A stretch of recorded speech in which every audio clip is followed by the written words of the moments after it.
வணக்கம், நான் ஐஸ்வர்யா. ஓகே, இந்த வீடியோவில் எதை பற்றி பார்க்க போகிறோம் அப்படின்னா, மனசை எப்படி கண்ட்ரோல் பண்ணுறதுங்கிறத பற்றி தான் பார்க்க போகிறோம்.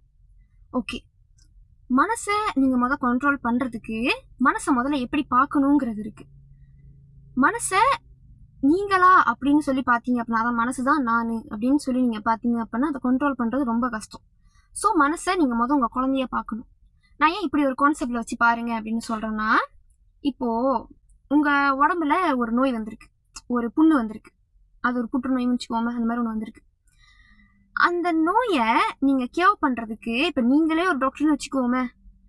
இப்போது உங்கள் நோயை உங்களையே பார்க்க சொன்னால் உங்களுக்கு பயமாக இருக்கும். ஐயையோ இது என்னவா இருக்க போகுதுன்னு தெரியலையே அப்படின்ற பயத்திலேயே அந்த விஷயத்த நீங்கள் செஞ்சாலும் தவறாக செய்கிறதுக்கான வாய்ப்புகள் இருக்குது. ஸோ இன்னொரு டாக்டர்கிட்ட போய் காட்டி இது என்னன்னு பாருங்கன்னு சொன்னால் அந்த டாக்டரு எந்த ஒரு பிரச்சனையும் இல்லாமல் அதை பார்ப்பார். எந்தவித பயமே பதற்றமும் இன்றி அதை பார்ப்பார். ஏன்னா வேற வேற ஆளுன்னு சொல்லி நம்ம பார்க்கறதுனால எந்த ஒரு பயமும் பதற்றமும் இன்றி அந்த விஷயத்தை நம்மளால செய்ய முடியும். ஸோ மனசை நீங்கன்னு சொல்லி பார்த்தீங்க அப்படின்னா அந்த விஷயத்த ஆராயக்கல, அந்த விஷயத்த சரி பண்ணுற முயற்சியில் ஈடுபடக்கல, நீங்களே ஒரு கெட்டவன், நீங்களே ஒரு வீணா போனவன்ற மாதிரி சில விஷயங்கள்லாம் உள்ளுக்கு இருந்து வரும். அதை ஏற்றுக்கிறதுக்கான மனப்பக்குவம் நிறைய பேர்கிட்ட இருக்காது, மெஜாரிட்டி பீப்புள் கிட்ட இருக்காது. ஸோ மனசை தள்ளி வச்சு பார்க்கறதுக்கு தெரியணும். அதே சமயம் நம்ம தள்ளி வச்சு பார்க்குறோன்றதுக்காக அது ஒரு எனிமியா அக்யூஸ் பண்ணி திட்டி மிரட்டி உருட்டி அதை நீங்கள் திருத்துறதுக்கு பார்த்தீங்க அப்படின்னா அது ஒரு பெரிய பூதாகரமாக மாதிரி உங்களே நசுக்க ஆரம்பிச்சிடும். அது ஒரு பெரிய பிரச்சனையில் கொண்டு போய் விடும். பெரிய பிரச்சனை மீன்ஸ் டிப்ரெஷனில் அந்த மாதிரி போய் விடுறதும் உண்டு, அது மனசை அடக்கவே முடியாமல் அது மாறுறதும் உண்டு. ஓகேவா? ஸோ இப்போ நீங்கள் உங்கள் குழந்தைய பார்க்க ஆரம்பிச்சிங்கன்னு வச்சுக்கோங்க, மனசை அதை என்ன பண்ணுது ஏது பண்ணுதுங்கிறத மனசார அந்த விஷயத்த நீங்கள் கவனிக்க முடியும். இப்போ உங்களுக்கு என்ன இப்போ ஒரு 30-40 வயசு இருக்குமா? சரி, 30-40-50 வயசு இருக்குன்னு வச்சுக்கோங்க. உங்களுக்கு பிள்ளைங்க இருக்கு. அப்போ அந்த பிள்ளைங்க ஒரு தப்பு பண்ணுது. இப்போ நீங்களே உங்க சின்ன வயசுல தவறுகள் பண்ணியிருப்பீங்க. திருடி இருந்திருக்கலாம், பொய் சொல்லியிருந்திருக்கலாம், ஏதாச்சும் சின்ன சின்ன விஷயங்கள் ஆளுங்களை ஏமாத்தி இருந்திருக்கலாம்.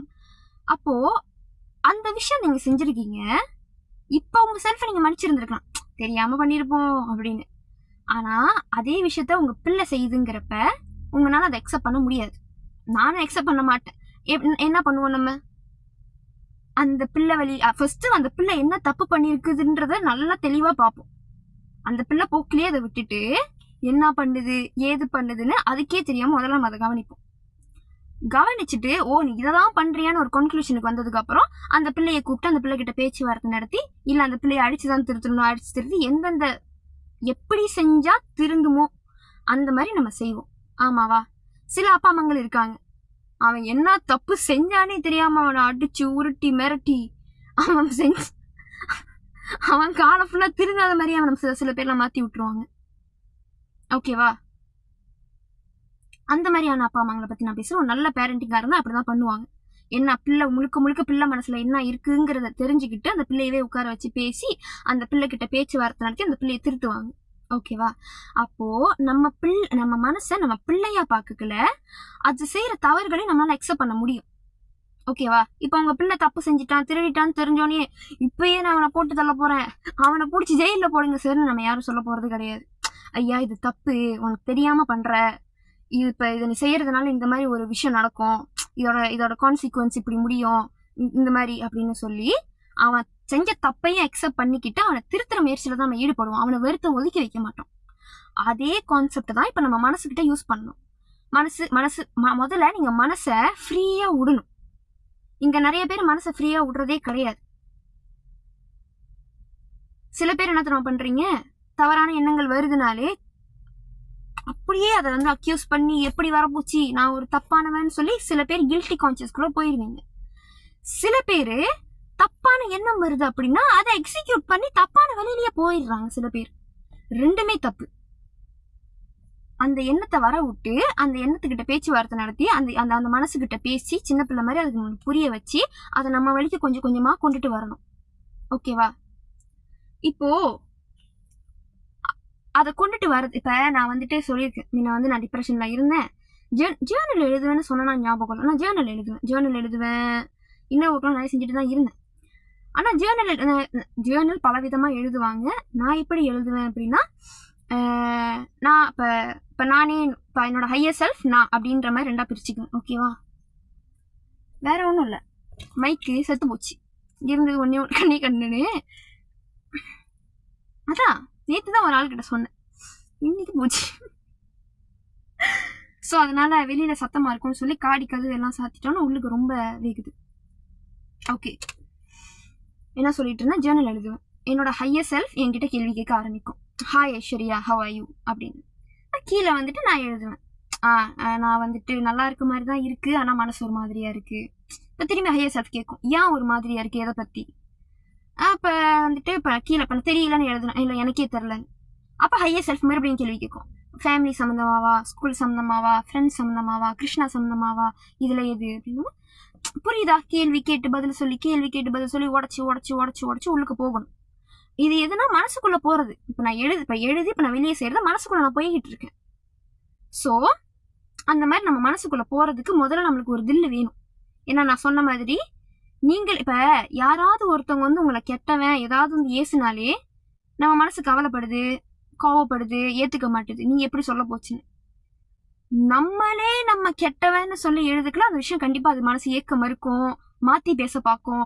இல்லை நான் அப்படி நினைக்கல, இப்படி தான் நினைக்க வந்தேன்னே உங்ககிட்ட அது வந்து நீங்களே போய் பேசிக்கிறது. நீங்கள் எப்போ உங்கள் செல்ஃபுக்கு உண்மையாக இருக்கிறீங்களோ அப்போ தான் உங்களை 100% உங்களால் திருத்த முடியும், உங்கள் மனசை திருத்த முடியும். ஓகேவா? முதல்ல நீங்கள் உங்களுக்கு உண்மையாக இருக்கணும்.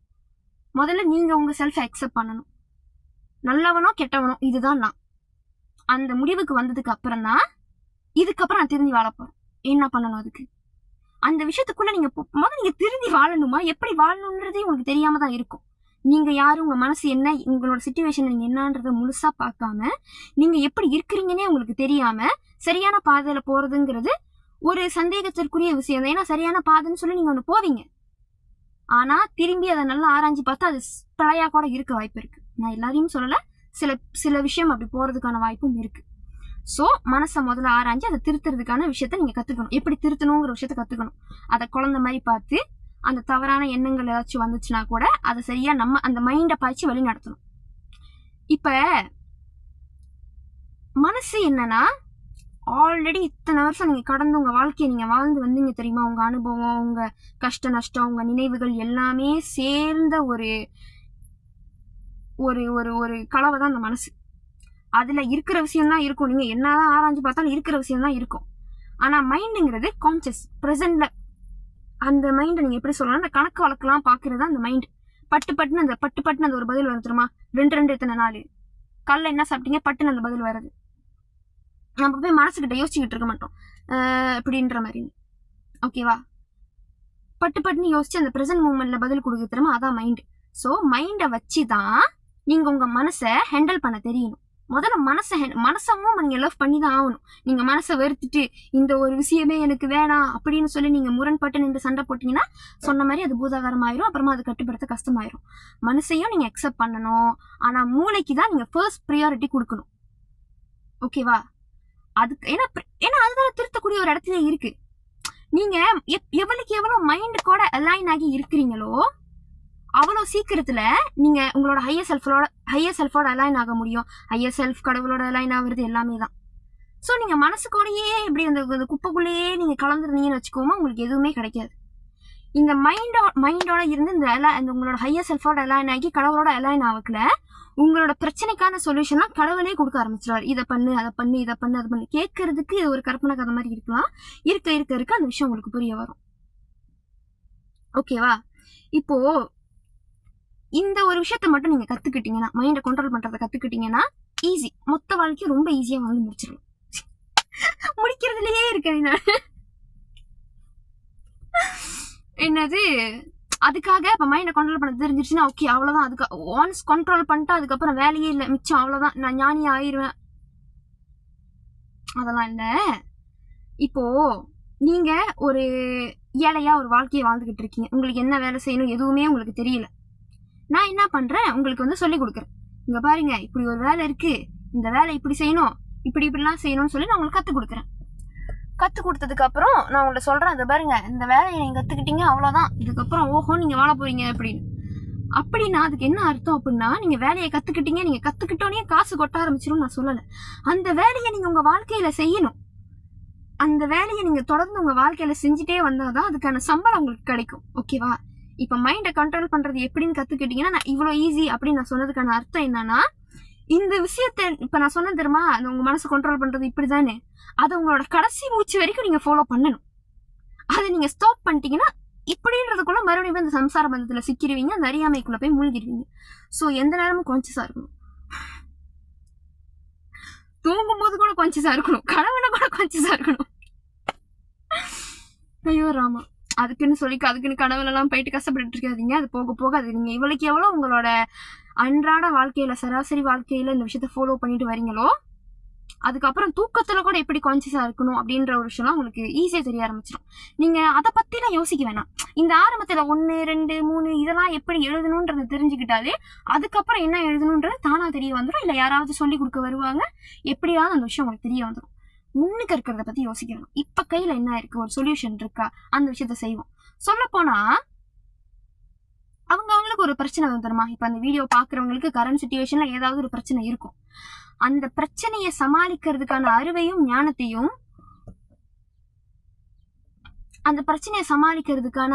ஞானத்தையும் ஆல்ரெடி கடவுள் உங்களுக்கு கொடுத்துதான் வச்சிருக்காரு.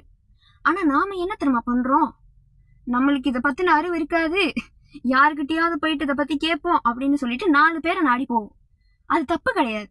ஆனா இதுக்கான சொல்யூஷன் என்னன்னு உட்கார்ந்து யோசிச்சு அது உங்களுக்கே தெரியும்ன்றது உங்களுக்கும் தெரியும். ஆனா அதை நீங்க நம்ப மாட்டீங்க. ஏன் தெரியுமா நம்ப மாட்டீங்க? நம்ம ஃபேமிலிலேயே 4-5 பேர் பிறந்திருப்பாங்க, இல்ல சொந்தக்காரவங்கன்னு சொல்லி 4 பேர் இருப்பாங்க, இல்ல ஃப்ரெண்ட்ஸ்ன்னு சொல்லி 4 பேர் இருப்பாங்க. இதுல நல்லவங்களை பத்தி நான் பேசல. சில அறகுறையான அறிவு இருக்கிற ஆளுங்க என்ன தெரியுமா பண்ணுவாங்க, உனக்கு இதை பத்தி தெரியாது, உனக்கு அந்த அளவுக்கு அறிவு கிடையாது அப்படின்னு உங்களை டிமோட்டிவேட் பண்ணி, ஏன்னா அவங்க அப்படிதான் சொல்லி அவங்க நம்பி வாழ்ந்துகிட்டு இருக்காங்க. நம்மளுக்கு ஒரு அறிவு கிடையாதுன்னு சொல்லி அவங்க வாழ்ந்துகிட்டு இருக்கனால கூட இருக்கிற உங்களையும் உனக்கும் அறிவு கிடையாது, ஒன்னாலே 4 விஷயத்த உன் வாழ்க்கையில செய்ய முடியாதுன்ற விஷயத்த சொல்லி கொடுத்து உங்களையும் அதை நம்ப வச்சிருவாங்க. நீயா நானால கோபிநாத் சார் சொல்லியிருப்பாரு என்னன்னா, இட்லியா உப்புமாவா, ஏதோ ஒரு சாப்பாடு உப்புமான்னு வச்சுக்குவோமே, அவருக்கு வந்துட்டு உப்புமானா அந்த அளவுக்கு பெரிய இன்ட்ரெஸ்ட்லாம் இல்லை. ஆனா அவங்க அம்மா வந்து சொல்லுவாங்க, என் பையனுக்கு உப்புமானா அவ்வளவு பிடிக்கும், உப்புமா செஞ்சா அப்படிதான் சாப்பிடுவான் அப்படின்னு. அப்ப சின்ன வயசுல அவருக்கு புரியல, நம்மளுக்கு அந்த அளவுக்கு பிடிக்காத ஏன் இவங்க சொல்றாங்கன்னு. அப்போ ஒரு கட்டத்துல வளர்ந்ததுக்கு அப்புறம் இவருக்கு தோணுது, நம்மளுக்கு உண்மைக்கு உப்புமா பிடிக்காது, ஏன் அம்மா இதை சொன்னாங்கன்னு போயிட்டு கேட்பமே அப்படின்னு சொல்லிட்டு அம்மா கிட்ட போய் கேட்டிருக்காரு. அப்ப அவங்க அம்மா சொல்லி இருந்திருக்காங்க, இல்லையா உங்க அப்பாவுக்கு உப்புமானா பிடிக்கும், இப்ப உன்கிட்ட நான் என்ன சமைக்கணும்னு கேட்டேன்னா நீ உனக்கு பிடிச்சத ஒண்ணு சொல்லுவ, சோ 2 சாப்பாடு சமைக்கிறதா இருக்கும், உனக்கும் உப்புமா பிடிக்கும்ன்றத நான் நம்ப வச்சுட்டேன்னு வச்சுக்கேன், நான் உப்புமா செஞ்சாலே போதும் நீ அதை விரும்பி சாப்பிட ஆரம்பிச்சிருவேன். அவங்க அம்மா வந்து ஒரு மைண்ட் லெவல்ல ஒரு கேம் விளாண்டுருக்காங்க. அது ஓகேலா, இப்ப அந்த டாபிக் அங்கேயே கட் பண்ணிடுவோம். இப்போ நம்ம கூட இருக்கிறவங்களும் தெரிஞ்சோ தெரியாமலும் அதான் பண்ணிக்கிட்டு இருக்காங்க. ஓகேவா, முதல்ல நம்ம கூட இருக்கிறவங்கள நான் நம்ப வேண்டான்னு நான் சொல்லல, கண்மூடித்தனமா நம்பாதீங்க தான் சொல்றேன். அப்படியே முதல்ல பாருங்க, எதுக்கு இதை பேசுறாங்க, என்னத்துக்கு இதை பேசுறாங்க, இதை சொல்றதுனால அவங்களுக்கு என்ன கிடைக்க போகுது, இங்க இப்ப அவங்க சொல்ற விஷயத்த நீங்க செய்யறதுனால என்ன கான்சிக்வன்சஸ் வரும் அப்படின்றத யோசிச்சு பாருங்க.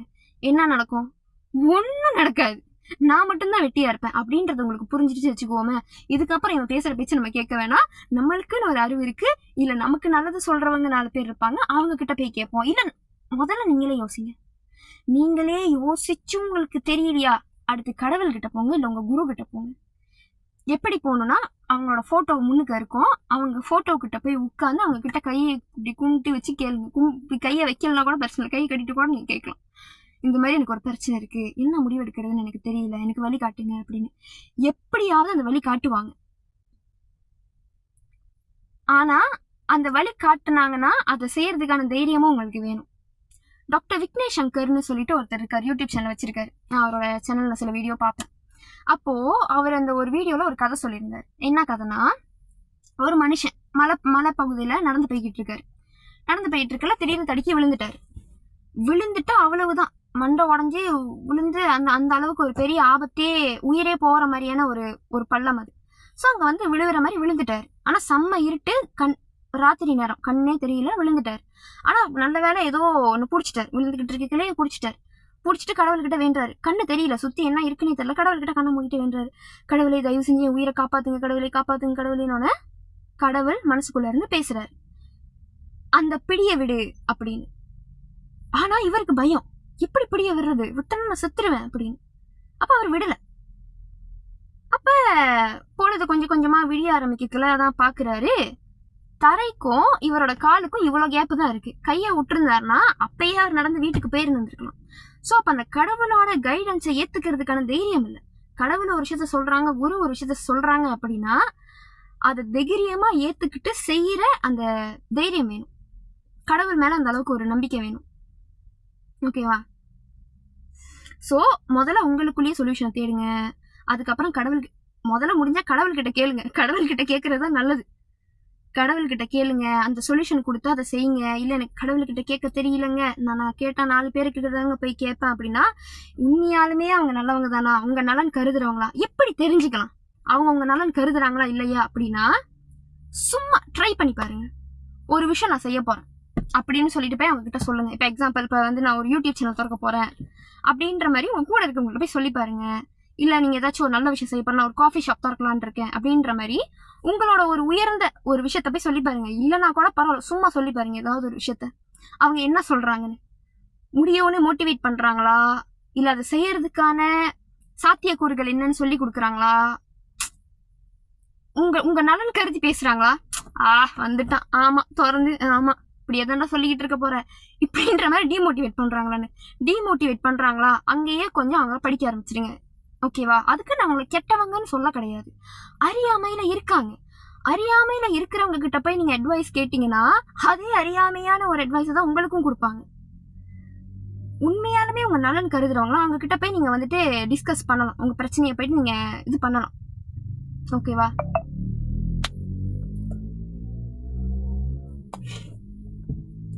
ஓகே, ஸோ மைண்டை எப்படி கண்ட்ரோல் பண்ணணும்னு சொல்லி எனக்கு தெரிஞ்ச சில விஷயங்களை சொல்லியிருக்கேன். அவ்வளோதான். நன்றி, வணக்கம்.